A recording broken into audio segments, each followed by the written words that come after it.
Hello hello hello hello. हाँ sir net चला गया था। हाँ, कोई नहीं। हेलो।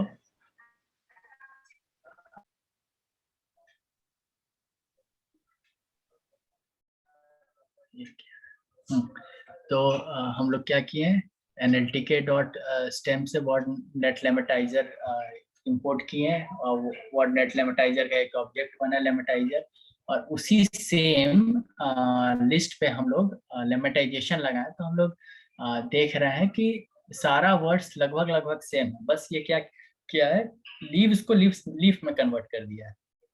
तो इसमें मतलब स्टेमिंग में लीव्स का कोई सेंस नहीं बन रहा था कन्वर्ट करने के बाद, स्टेमिंग करने के बाद लीव। लेकिन लेमेटाइजेशन में हम लोग का लीफ का वो सेंसिबल स्टेम में कन्वर्ट किया, तो ये लीफ ये है हो रहा है, तो कि सेंसिबल है। तो ज्यादा अच्छा माना जाता है वर्डनेट नहीं मतलब स्टेमिंग को, स्टेमिंग लेमेटाइजर को। क्योंकि मतलब ये जो है कि वर्ड को क्रॉप करता है, तो ऐसे करता है कि वो जो अपने बेसिक जो इस फॉर्मेट में भी आता है, तो वो भी कुछ मीनिंग देता है, इसीलिए इसको ज्यादा अच्छा माना जाता है। तो अब हम लोग जो मोस्ट इम्पोर्टेंट टॉपिक है, वर्ड एनकोडिंग टेक्निक्स। क्योंकि अब तो हमारे पास लिस्ट है वर्ड्स का, लेकिन अब हमें क्या करना है, उसे चेंज करना है न्यूमेरिक फॉर्मेट में, ताकि हम लोग मॉडल को फीड कर सके। क्योंकि हम लोग का सारा जो है काम बेकार हो जाएगा अगर हम एट लास्ट मॉडल में फीड नहीं कर पाए डेटा को। तो पहला जो हम दो टेक्निक डिस्कस किए हैं, बेसिक टेक्निक्स है। यहाँ मैं हाईलाइट कर दूं सौरभ। एक्चुअली हम्म बात ये है ना, अभी ये जो इनकोडिंग टेक्निक है, इनकोडिंग टेक्निक की रिक्वायरमेंट इसलिए है क्योंकि कोई भी मशीन टेक्स्ट को रीड कर ही नहीं सकता है। हमें टेक्स्ट को न्यूमेरिक फॉर्म में चेंज करना होगा एक्चुअली। यानी हर वर्ड लेवल पे हमें उसको एक नंबर में चेंज करना होता है। तो कंप्यूटर्स को जब तक कोई नंबर नहीं मिलेगा वो कैलकुलेशन नहीं कर सकता है। तो अभी हम लोग टेक्निक सीखेंगे कि कैसे। अभी हमारे पास कोई भी सेंटेंस था, सेंटेंस को हमने वर्ड में कन्वर्ट कर लिया, वर्ड को हमने ऑलमोस्ट क्लीन कर लिया हुआ है। अब इस वर्ड को हम जब नंबर्स में चेंज कर देंगे, तब मॉडल को देंगे तो मॉडल इस पे कुछ कैलकुलेशन करेगा, सिमिलैरिटी ढूंढेगा, पैटर्न ढूंढेगा, एटसेट्रा जो भी करेगा। अब ये कन्वर्ट टेक्स्ट को नंबर में कन्वर्ट करने की टेक्निक को हम लोग इनकोडिंग बोलते हैं। ये इनकोडिंग बहुत तरह का होता है, ठीक है। ये अभी हम लोग देखेंगे, ठीक है, कंटिन्यू। तो हमारा वर्ड एनकोडिंग टेक्निक में सबसे पहला बैग ऑफ वर्ड्स। तो एक सिंपल सा एग्जांपल हम लोग देखते हैं, समझते हैं कि मान लेते हैं चार sentence, sentence sentence one, sentence two, sentence three, sentence four. और चारों में मतलब सेंटेंस जो है इसमें मतलब दिया हुआ, it was the best of times, it was the worst of times, it was age of wisdom, it was age of foolishness. तो ये बैग ऑफ वर्ड्स क्या करेगा, ये यूनिक वर्ड्स को लेगा, ignoring ignoring case and punctuation. तो ignoring case and punctuation लेगा, तो हमारा यूनिक वर्ड्स क्या है, सारे सेंटेंसेस को हम लोग अगर अपेंड कर देते हैं और यूनिक वर्ड्स को खोजते हैं, तो कौन सा यूनिक, कितना यूनिक वर्ड आएगा, it was the best of times, worst age wisdom foolishness, यही सारा यूनिक वर्ड्स आएगा। इसमें नोट करने वाली बात यह है कि हम स्टॉप वर्ड्स यूज नहीं किए हैं। अगर हम लोग स्टॉप वर्ड्स यूज करेंगे, तो ये जो यूनिक वर्ड्स का नंबर है ये और कम होगा। तो जो हम लोग का ये एरे बन रहा है, ये एरे का साइज जो है कम होगा। तो एरे का साइज कम होगा, तो हम लोग का डायमेंशन डेटा का कम होगा, मॉडल में फीड करेंगे, मॉडल जल्दी काम करेगा। तो इसीलिए बोले स्टॉप वर्ड्स हम लोग का यूज होता है, ताकि हम लोग का डायमेंशन जो है डेटा फ्रेम का वो कम हो जाए। क्योंकि हम लोग बस एनकोड करते हैं वर्ड्स को न्यूमेरिक फॉर्मेट में, और बैग ऑफ वर्ड्स में क्या होता है, हम लोग वर्ड्स को आइदर जीरो और वन में कन्वर्ट करेंगे। तो हम लोग का ये यूनिक वर्ड्स आ गया। अब हम लोग क्या करेंगे, इस यूनिक वर्ड्स से वेक्टर बनाएंगे। तो हम ये जो सारा ये यूनिक वर्ड्स है, इसे हम लोगों ने कॉलम्स ले लिया, और सेंटेंसेस को है वो रोज ले लिया। तो सेंटेंस वन में हमारा कौन कौन सा वर्ड प्रेजेंट है, it was the best of times. तो it was the best of times के लिए ये सारे वैल्यूज को वन एनकोड कर देगा, बाकी को जीरो रहने देगा।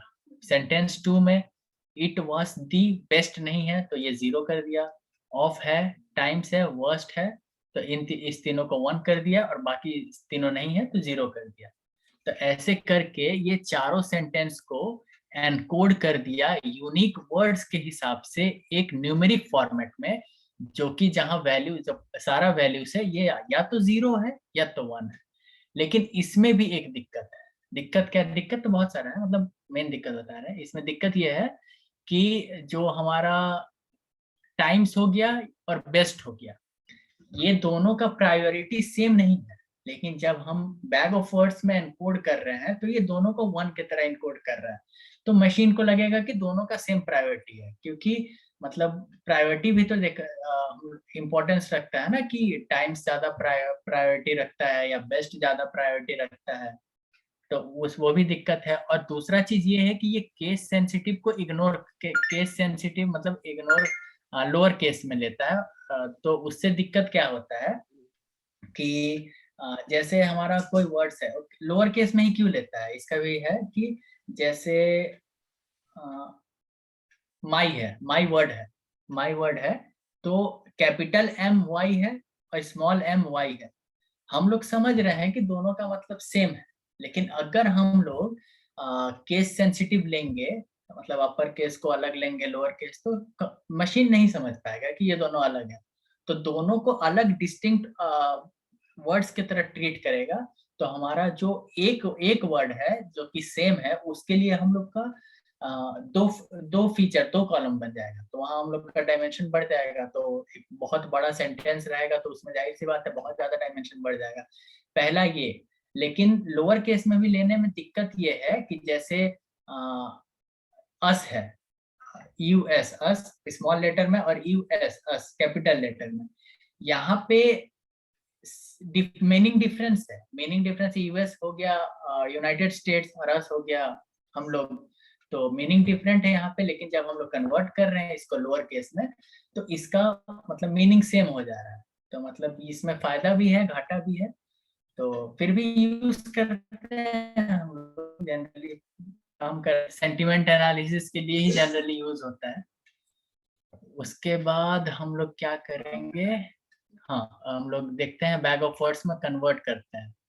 पॉटरस्टेमर, तो पॉटरस्टेमर और PS एक ऑब्जेक्ट बना है। ये हम लोग कॉर्पस एक लिस्ट बना लिए।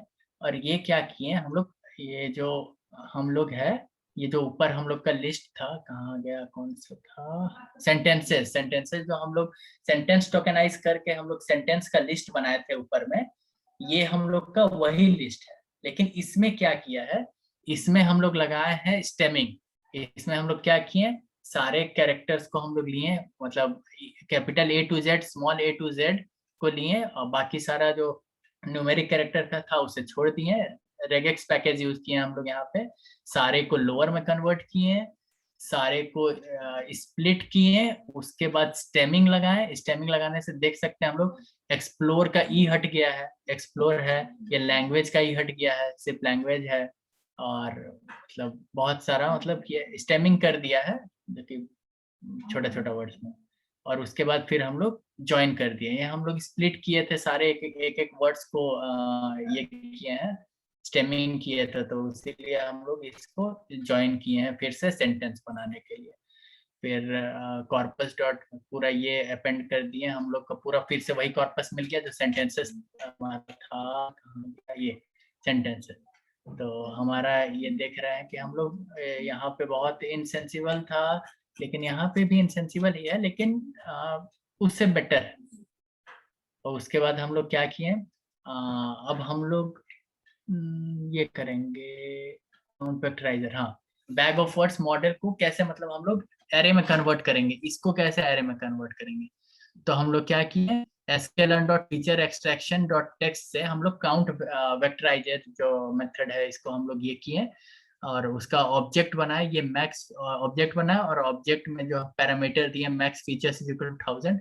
ये हमारा क्या करेगा, तो जो हमारा ये यूनिक वर्ड्स है ना, यहाँ पे जो नंबर ऑफ कॉलम्स बना है, तो ये लिमिट कर देता है कि हमारा नंबर ऑफ कॉलम्स बनेगा ये 1000 से ज्यादा नहीं होगा। क्योंकि बहुत सारा एक बहुत बड़ा पैराग्राफ में या क्या बोलते हैं उसको, जो भी है पैराग्राफ में बहुत सारा यूनिक वर्ड्स हो सकता है। तो हम लोग क्या करेंगे, मॉडल का कॉम्प्लेक्सिटी कम करने के लिए हम लोग लिमिट कर देते हैं कि मैक्सिमम फीचर्स जो रहेगा इससे ज्यादा नहीं होना चाहिए मेरा। ये बेसिकली एक हाइपर पैरामीटर है जिसको हम लोग ट्यून कर सकते हैं, यहाँ पे मैंने नहीं किया है, लेकिन बस ये जान लो आप लोग कि ये मतलब यूज होता है लिमिट करने के लिए हमारे फीचर्स को। उसके बाद हम लोग क्या किए, जो काउंट वेक्टराइजर ऑब्जेक्ट बनाया है, फिट ट्रांसफॉर्म किए कॉर्पस को टू एरे में, तो ये क्या हुआ, हमारा एरे में कन्वर्ट हो गया। उसके बाद हम लोग देख सकते हैं एरे का जो शेप बना हमारा 12 इंटू 113, यानी ये हमारा 12 जो है ये कॉलम्स है, हाँ रोस है, और 113 जो है ये हमारा कॉलम्स है। तो हम लोग का एनकोड हो गया, एक एनकोड हो गया। अब हम इसे मॉडल में फीड कर सकते हैं क्योंकि अब हमारा एरे में कन्वर्ट हो चुका है। तो मतलब टेक्स्ट से हम लोग बैग ऑफ वर्ड्स यूज करके एरे में कन्वर्ट, न्यूमेरिक में कन्वर्ट कर दिए, जो कि अब फर्दर यूज हो सकता है मॉडल के लिए, मॉडल में ये करने के लिए। और TF-IDF ये दूसरा टेक्निक है जिसको हम लोग टर्म फ्रीक्वेंसी और इनवर्स, क्या था भूल गया, सॉरी सर भूल गया टर्म फ्रीक्वेंसी, हमारा जो टर्म फ्रीक्वेंसी रहता है वो नंबर ऑफ हाँ हाँ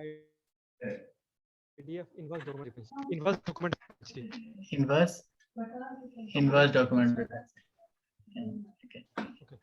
सॉरी भूल गया था, हम थोड़ा बहुत दिन से देखे नहीं थे। हाँ तो टर्म फ्रीक्वेंसी, तो टर्म फ्रीक्वेंसी क्या, टर्म फ्रीक्वेंसी क्या होता है, तो हमारा नंबर ऑफ जो रिपीटेशन ऑफ वर्ड्स है इन अ सेंटेंस, मतलब एक सेंटेंस में जितना बार एक वर्ड रिपीट हुआ है by total of number of words in a sentence. जैसे हम लोग टर्म फ्रीक्वेंसी लेंगे सेंटेंस 1 में इट का, तो इट पूरा वर्ड पूरा सेंटेंस में कितनी बार रिपीट हुआ है, एक बार। और टोटल नंबर ऑफ वर्ड्स कितना है सेंटेंस 1 में, 1 2 3 4 5 6, यानी 1/6 इसका हो जाएगा टर्म फ्रीक्वेंसी।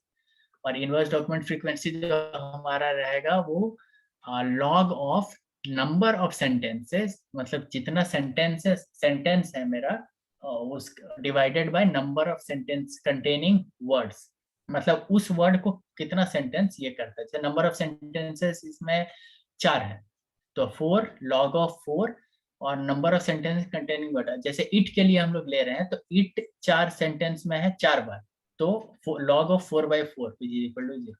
ठीक है, तो वैसे करके टर्म फ्रीक्वेंसी हम लोग निकालेंगे सारे। इसमें भी हम लोग क्या करेंगे, सारे यूनिक वर्ड्स को लेंगे, सेंटेंस 1 सेंटेंस 2 सेंटेंस 3 सेंटेंस 4 को लेंगे, और बस इसमें डिफरेंस यही है कि हम लोग मतलब वैसे भी कर सकते हैं जैसे हम लोग बैग ऑफ वर्ड्स में किए थे, रोस और कॉलम, यहाँ रोस और कॉलम्स थोड़ा मतलब इंटरचेंज होगा, वैसे भी कर सकते हैं, लेकिन क्योंकि लास्ट में हम लोग को मल्टीप्लाई करना रहता है term frequency into inverse document frequency से, तो हम लोग ऐसे ही लेते हैं। तो S1 में इट का जो हम लोग टर्म फ्रीक्वेंसी निकाले, जैसे बताए थे इट 1 बार रिपीटेड है और टोटल नंबर ऑफ वर्ड 6 है, वैसे 1/6 आया। वैसे S2 में देखें, S3 में देखें, S4 में देखें, वैसे ही वॉस के लिए देखें, तो सबके लिए हम लोग देख के एक टर्म फ्रीक्वेंसी का टेबल बना लें। उसके बाद दूसरे स्टेप में क्या किए, इनवर्स डॉक्यूमेंट फ्रीक्वेंसी का टेबल बनाया, तो इसमें सारे यूनिक वर्ड्स को लिए, और ये जो फॉर्मूला है नंबर ऑफ सेंटेंसेस इनटू मतलब by number of sentences containing words से it log of 4/4 was log of 4/4। अब बेस्ट जो है, जैसे 4 सेंटेंस है लेकिन बेस्ट जो है एक ही सेंटेंस में है, पहला सेंटेंस 1, तो लॉग ऑफ 4/1, तो कोई पॉइंट वैल्यू आएगा। तो मतलब ऐसे हम लोग इनवर्स डॉक्यूमेंट फ्रीक्वेंसी का एक टेबल बना दिया। अब हम लोग जो फाइनल टेबल एरे में कैसे कन्वर्ट करेंगे, तो एरे में कन्वर्ट करने के लिए हम लोग इसको मल्टीप्लाई करेंगे, ये जो है इसको मल्टीप्लाई करेंगे इससे, मतलब term frequency into inverse document frequency से मल्टीप्लाई करेंगे। तो हमारा जैसे 1/6 है, तो 1/6 इंटू 0 है, तो हमारा ये 0 हो गया, इट हो गया सेंटेंस 1 के लिए। फिर वॉस जो है 1/6 इंटू 0 करेंगे तो 0 हो जाएगा, और फिर डी के लिए 1/6 इंटू 0 0 हो जाएगा। लेकिन बेस्ट के लिए यहाँ पे 1/6 है टर्म फ्रीक्वेंसी, लेकिन यहाँ पे बेस्ट के लिए लॉग ऑफ 4/1 कोई वैल्यू आएगा, मतलब जो कि 0 नहीं होगा, तो उस वैल्यू से मल्टीप्लाई करेंगे, तो यहाँ पे हमारे पास एरे में एक वैल्यू आएगा, जो कि मतलब रहेगा, कोई पॉइंट वैल्यू रहेगा। तो हम लोग क्या इसमें देख सकते हैं, मतलब इसमें जो है हम लोग का वैल्यू 0 से 1 के बीच में ये करता है, डिफर करता है। तो 0 से 1 के बीच में डिफर करता है। और इसका फायदा क्या है बैग ऑफ वर्ड्स से, कि इसमें जो है सारे वर्ड्स का एक प्रायोरिटी ऑर्डर रहता है। जैसे जैसे 4 बाई लॉग ऑफ 4 बाई 1 को हम लोगों ने मल्टीप्लाई किया 1 बाई 6, तो हो सकता है इसका वैल्यू कोई 0.5 कुछ है। और उसी के बाद जैसे हम लोगों ने टाइम्स को मल्टीप्लाई किया लॉग ऑफ 4/2 का, तो हो सकता है 0.7 कुछ है। तो यहाँ पे टाइम्स का जो वैल्यू ज्यादा है, तो टाइम्स को हम लोग ज्यादा प्रायोरिटी देंगे इससे। तो ये प्रायोरिटी ऑर्डर को कंजर्व करता है, जो हमारा लास्ट का टेबल जो बनता है वर्ड्स का प्रायोरिटी ऑर्डर को कंजर्व करके रखता है। तो ये एक इसका एडवांटेज था ओवर बैग ऑफ वर्ड्स। तो अब हम लोग इसको कैसे करेंगे इसमें एनकोड, तो उसमें सेम ही है। एनकोड करने के लिए एसके वर्ड और फीचर एक्सट्रैक्शन डॉट टेक्स्ट से टीएफ आईडीएफ वेक्टराइजर को हम लोग इंपोर्ट किए, एक ऑब्जेक्ट बनाए सीवी नाम का, और फिट ट्रांसफॉर्म कॉर्पस को हम लोग आर्गुमेंट दिए और 2 एरे में कन्वर्ट कर दिए। तो इसमें देख सकते हैं हम लोग के पास बहुत पॉइंट वैल्यू है, 0.3340 ये है, फिर यहाँ पे ये है। अब अलग अलग वैल्यू है, लेकिन बैग ऑफ वर्ड्स में इधर 0 और 1, इसमें 0 से 1 के बीच में बहुत सारा वैल्यूज हो सकता है। अब हम लोग एक प्रॉब्लम है स्पैम क्लासिफायर, उस प्रॉब्लम को देखेंगे यूज करके। तो स्पैम क्लासिफायर है, हम लोग के पास फाइल था स्पैम क्लासिफायर का। तो हम लोग डेटा फ्रेम देखे थे कि इस टाइप का डेटा फ्रेम है स्पैम क्लासिफायर का। अब हम लोग का मोटिव क्या है, हम लोग का मोटिव है कि ये जो डेटा फ्रेम है इसको हम लोगों को इसमें कन्वर्ट करना है।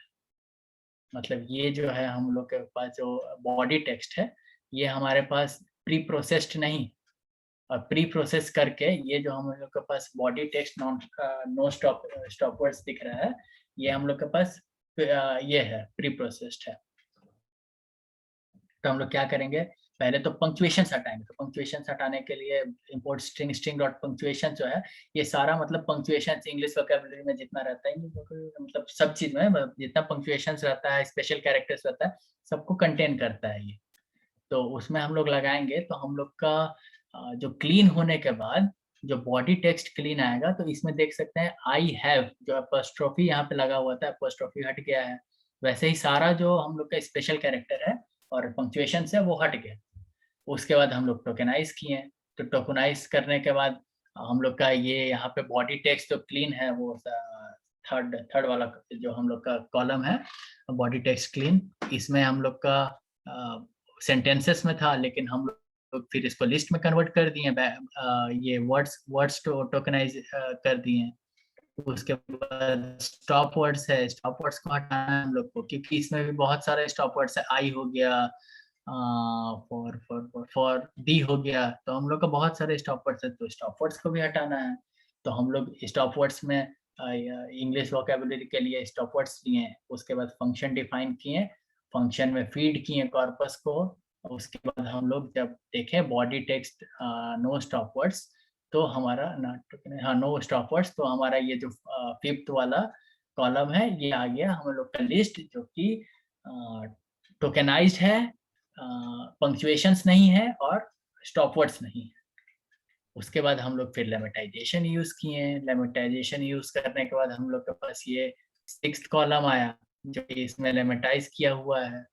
तो इसमें हम लोग देख सकते हैं कि कुछ हद तक लग रहा है कि कम हुआ है वर्ड्स, शायद हाँ कम हुआ है। तो ये लेमेटाइज हो गया। अब हम लोग क्या किए, ये सब तो सिर्फ दिखाने के लिए था, मतलब इतना बड़ा ये सिर्फ हम लोग प्री प्रोसेस करने के लिए, मतलब इतना लाइंस ऑफ कोड लिख रहे हैं तो दिक्कत है। तो हम लोग डायरेक्ट क्या करेंगे, फिर से हम लोग के पास ये है, हम लोग डायरेक्ट कॉर्पस लिस्ट लेंगे, एम्प्टी लिस्ट कॉर्पस का। बस हम लोग ये 5 लाइन का फॉर लूप चलाएंगे और एक एक लाइन में सारे चीज को,